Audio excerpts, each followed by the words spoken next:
Hi, everyone. My name is Matt Haynes. I'm an audiobook narrator. And I'm Trenton Bennett, and I'm also an audiobook narrator. We're here to talk about stuff that's on our minds that might be helpful for narrators and authors who are going audio. So this week's topic is priorities. Trenton, share with us what made you think about that this week. I was having a little difficulty trying to explain this to some colleagues that were, saying things along the lines of, "Oh gosh, I really wish I had been doing auditions more. The problem is I've got work, and I feel like that's holding me back, and I need to be auditioning."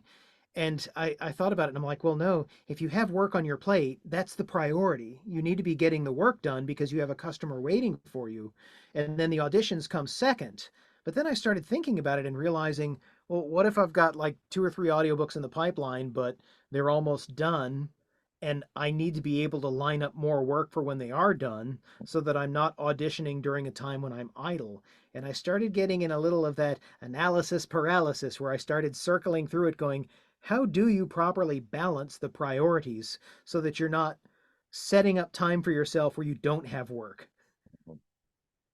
Well, so yeah, what I do is I'm in a fortunate position where I have a lot of work, and what I do is I tend to organize my work. I tend to pace myself with the work. So if I've got a book that's 8 hours plus, rather than try to knock out the 8 hours in 1 week or even 2 weeks, I give myself 3 weeks where it's about approximately 2.5 hours of product every week that I then send over to ACX, which is the primary platform. Now, I've also worked with Pink Flamingo and other agencies that take my files for me. But if I'm loading it up to ACX, then that's what I do. So I upload about a third at a time. Now, what that does is that gives me time to do auditions. When should a person do auditions? Well, if there is a call for auditions for a book and there is a clear deadline as to when the auditions close, then I work with that deadline and I make sure I get as much work on my existing contract. I make sure that I get as much of that done as I can before the audition deadline, and then I get the audition done. Now, if there is a call on ACX for auditions or Voice 123, if you're doing commercials, um, that I consider to be almost like a customer coming through the door. And I, instantly, step out of the back office where I'm, working on my finances or my promotions or, my research. And I tend to that customer immediately. Why? Because with ACX and Voice 123, those things might go away within 30 minutes or less.